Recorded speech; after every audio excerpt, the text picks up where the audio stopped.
Good day mga kapadge. Eto, nandito tayo ngayon sa training ground. Itetest natin ngayon kung gaano kataas yung DPS natin, pati yung total damage.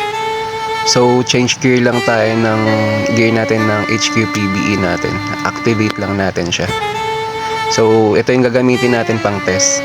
So, gumamit tayo dito sa equipment natin. Check natin yung mga equipment natin.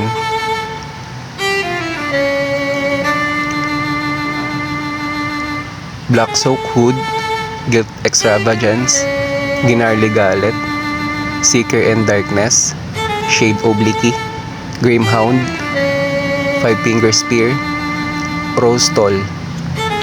Yan yung equipment natin na ginamit. So, check din natin itong Paragon natin. Gumamit tayo sa Paragon ng Slinger. Ayan, Undying Dynasty, Gifted, Uncanny, Fury, Bloodthirst. So, pagdating naman sa legendary skill natin, gumamit naman tayo ng Overloaded. Yan yung mga combination na gagamitin natin para gumanda yung DPS natin and total damage. So, tara mga kapag, check natin dito kung gaano ba kataas yung magagawa natin para sa mga F2P na tulad nating mga players. Tara, let's go! Yan na po, humahataw na. Ang time limit lang natin is 1 minute. Tignan natin kung hanggang saan naabutin within 1 minute.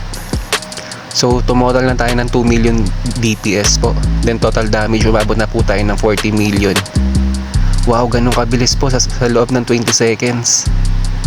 Diba? Napakalakas po, napakabilis. Ganun kaganda yung combination. Diba? Para sa mga F2P dyan. So, ayan o. Sobrang bilis. With 35 seconds, naka 80 million na po tayo. DPS natin halos pumapalo na po ng 2.5. Sorry, 2.2. Ganun kabilis mga kapadge. 45 seconds. Halos 100 million na po tayo. 51 seconds. Total damage natin almost 120 million na po mga kapadge. Then mag-i-stop na po tayo sa 1 minute. Wow, halos umabot ng 130 million po.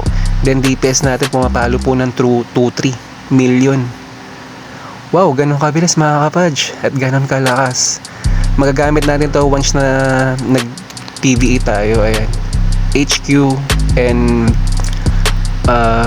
dungeon. So ayan, napakasarap ng ganun para sa mga F2P na tulad natin. Thank you mga kapadge.